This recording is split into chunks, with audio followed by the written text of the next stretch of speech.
Hi there. Welcome to Tech Talk Weekly. I'm Bob from Creation Station. This is our weekly show where we give you 4 or 5 cool, interesting science and technology stories that have happened this week. As always, did you know we join this live every Thursday at 4 p.m. Eastern? You can watch the show live and add your comments to the show if you'd like, or reach out. Creation Station at Broward.org, and that comes right to me, and we'll be able to try and fit those into our next show if possible. Or if you've got a story you'd like us to cover, reach out. No guest today, winging this on our own, which is just as good because there's a lot of stories and a lot of things to cover. And the first one is an amazing story, very fun. Did you know magnets could change your refrigerator? And not just the look? It turns out that there's a thing that happens if you put magnets on your refrigerator. There has been 2 different stories this week that you could be damaging your refrigerator by putting magnets on it. Let's be clear, it's not really a thing. Some people were insisting that if you put magnets on your refrigerator door, it's going to weaken the door. Either A, because you've got too much weight on it and the doors are going to warp, or B, it's going to affect how the door operates and in insulation wise. Both of those are false. Unless you've got a tremendous amount of magnets on your refrigerator door, your door can handle a lot more pressure and pound or kilos, depending upon where you are. Since this story came out of the UK, they're doing kilos, or stone. I don't know how many stones are and how many magnets make up one stone. That's a question somebody could send me, or an answer someone could send me. But in any case, if you've stumbled upon this story this week, as somebody sent it to me in text and said, "Here, Bob, this is very funny." And I was like, yeah, that's kind of cute. Magnets don't do that. The only thing you're going to do to damage your refrigerator for magnets is probably scratch it. If you've got a nice, clean stainless steel fridge and you start putting magnets all over it, maybe you're going to scratch that finish. That's about the only bad thing that's going to happen by putting magnets on your refrigerator. So keep putting those pictures that people give you, create, make, or gifts that you've picked up from around your travels on your refrigerator. Have fun. Make it a little bit more interesting. I keep staying on this picture because I'm just like flamingos and all sorts of other places. And yeah, I know that's not what my fridge looks like. We do have other really good fun stories to start, though, because Mexico's jaguar population has gone up by more than 1/3 in less than 15 years, which is an amazing thing. It's great. I really hope that people get a chance to go look and see and all the stuff that goes into this study. It's a 4-month-long study that they had to go out and do a population study and go around and track and try and see how many different jaguars are living in different sections of Mexico. They are native there. They're native in South America. They were almost all concentrated inside the Yucatan Peninsula at one point, and now they have spread out a bit more. It's great news. It's not perfect news. There is, right now, they have found out that there are about 4,800, but the problem is they need 8,000 to declare them not off the endangered list, but to say that they have enough of a population diversity in DNA to maintain as a species. If you go too low as a species, you don't have enough diversity in the DNA of the different matings and population growth. So until you can get that number up, there is still a danger of inbreeding, et cetera, on that, but they're getting better. 33% in 10 years, 15 years is an amazing thing. So very happy, very good news. Hopefully we'll be back here in another 5 years and tell you that they hit their goal. We can cross our fingers, right? And then the story that doesn't seem to end over this last month is the Mississippi blocking stuff. So if you haven't listened to the previous episodes, please go back and listen to them. Like and subscribe, do all those good things that you do with podcasts. Mississippi has a new age verification law that they put in place. We talked about it in previous episodes about how Blue Sky, which is one network, just stopped working there because they said, no, we can't afford to do what the state's trying to do. We talked about the UK law weeks ago. In this case, there's a new spin on this because one of the larger of the small social media sites, Mastodon, and other decentralized social media uses, we're going to say, said, no, we're not going to obey the Mississippi law because we can't. And what that means is they are saying that Mastodon, which distributes a software that anybody can run an instance of, doesn't have any control over those instances. And so they are not going to be able to stop anyone from using it in Mississippi, which puts Mississippi in an interesting spot because they have someone who's admitting, hey, they may be people under 16 using our software, but we can't stop them from using our software because it's out there in the wild and they can do what they want. And we don't know where that takes us.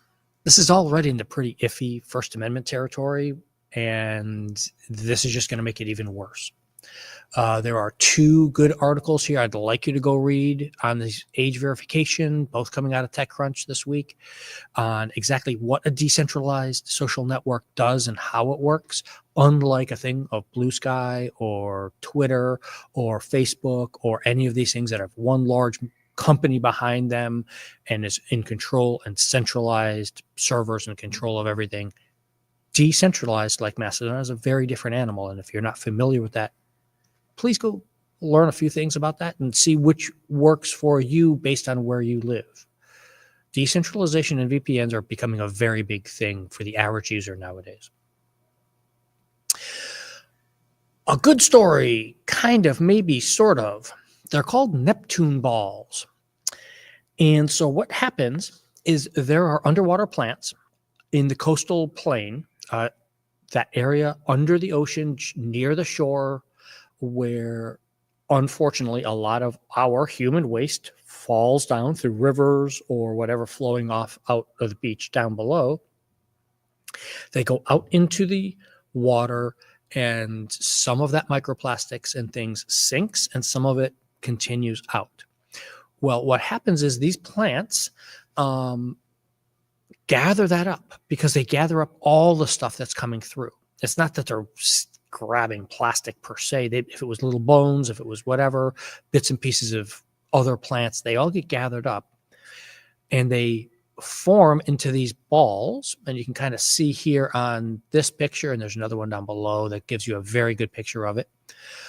And so these balls form naturally through the agitation of the waves and everything, and it collects up this plastic. You can see some of the strands of plastic sticking out of these. And those balls will then roll back up onto shore, get deposited by the tides, which means it's cleaning the plastic up from the ocean. Kind of. Some of it. Nowhere near enough. This is not a solution. This is not like, see, the ocean is healing itself. This is a side effect of something that would normally happen anyway. And the worst problem is when these balls roll up, and instead of birds and animals being able to eat this, now there's plastic, and now they can't, or they ingest the plastic and it harms them.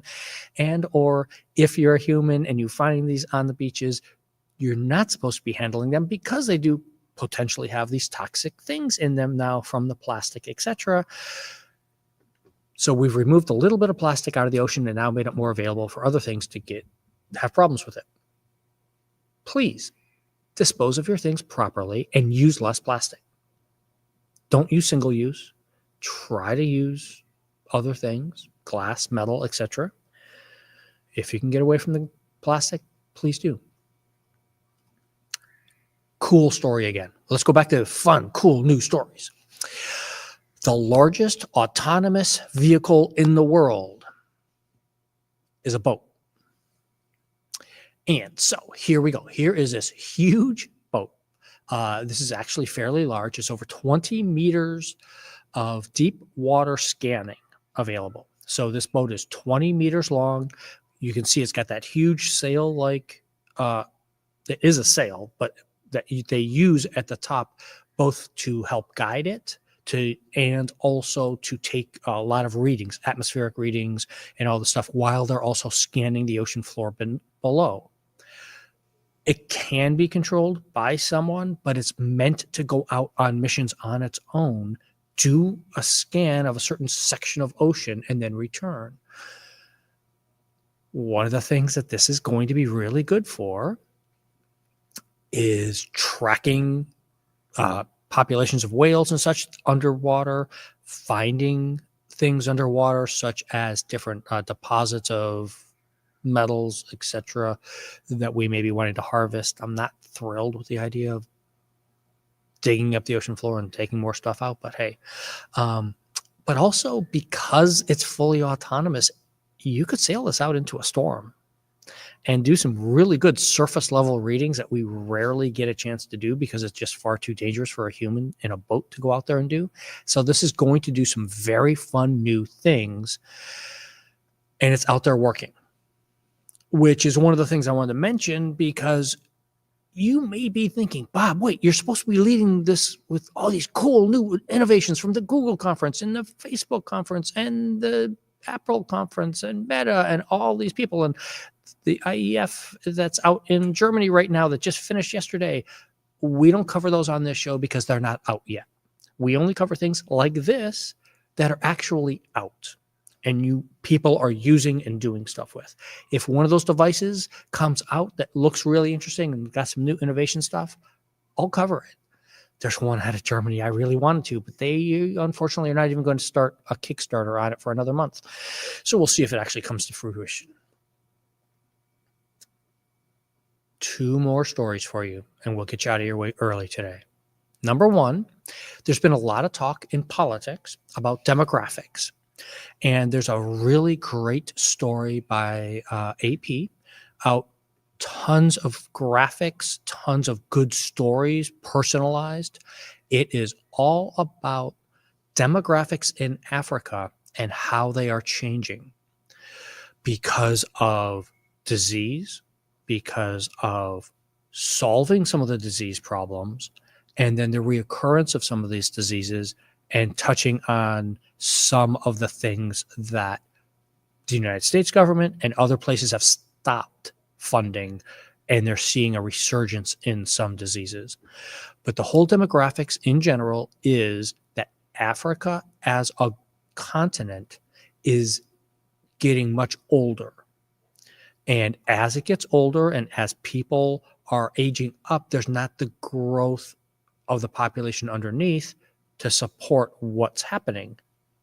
Sounds familiar if you've been listening to politics shows in the United States, right?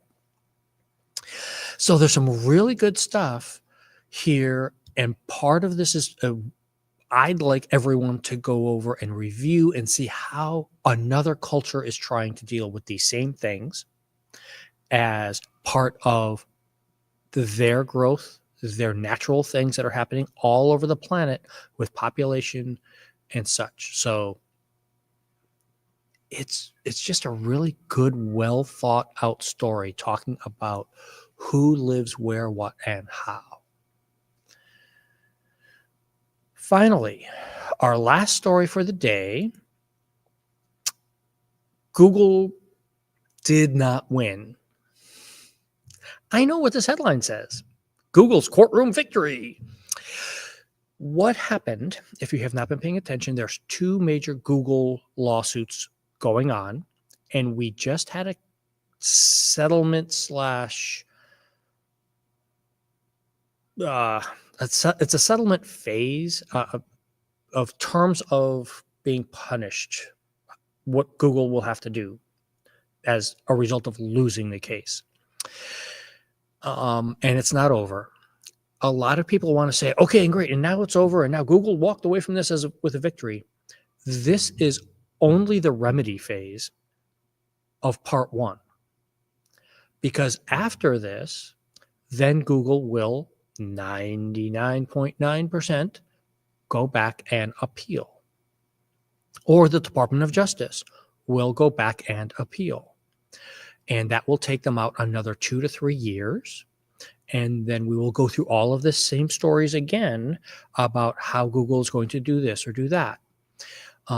In this case, why these headlines are big and out there right now is because the judge said Google does not have to spin off Chrome and does not have to spin off Android to solve the very legitimate case that they lost on search engines.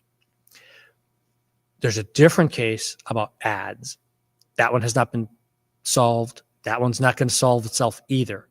I do want to remind people, Microsoft was sued by the US government very long time ago. It took 15 years by the time they went from the beginning of the trial all the way through the remedy phase. And in the remedy phase, they were saying that Internet Explorer would have to allow Navigator to participate when Navigator had gone out of business 5 years earlier. Because these things take a long time, and sometimes the usage, just how the internet changes solves the problem anyway.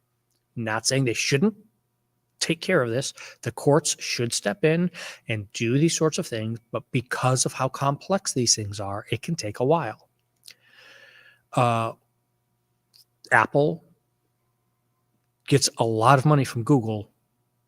So now they're going to still be allowed to get money. That's why Apple is mentioned in this headline with Google. There's lots of other companies that Google pays. Some of those small companies would probably go under if Google was not allowed to pay them anymore. So there's some things to think about with that. We'll come back with next year, season 7, season 8. We'll come back and we'll talk about this. And the other trials should be ending up later on this year, and the remedy phase should be coming in, and we'll probably talk about that again as everybody thinks it's over, and it's not really. But there's one cool thing you need to be doing. It's September. It's Mineral Cup. I know you're like, Bob, what the heck are you talking about? Mineral Cup is something that has run for years, and it's every September, and it's a simple bracket type of thing like March Madness, where different minerals are pitted against each other on which one is the cooler, brighter, better, interesting one, and anybody and everybody can vote. You do not need to be an expert. You don't need to know anything. You get to just vote. And it is every single day. There's 2 new minerals going up against each other. And I just think it's hilarious. It's amazing. It's fun. If you follow on Blue Sky or other social media accounts to see people out there rallying for their favorites. This week is calcite versus perscovite. And the calcite people are very vocal. They're very, very vocal about their choice for this round. I have seen several hundred messages go by my feed in the last 24 hours because this is every single day. There's a new mineral in September. You still have 16 more days in September to vote and take care of doing this. Do something fun with your time online. Go in, go experiment, go play with it, go look, see who voted, see how did your favorite one make it. Mine lost yesterday. But that's okay. I'm going to vote. I already voted on this one, but I'm not going to tell you my answer. If there is something cool like that you'd like me to cover on the show, reach out.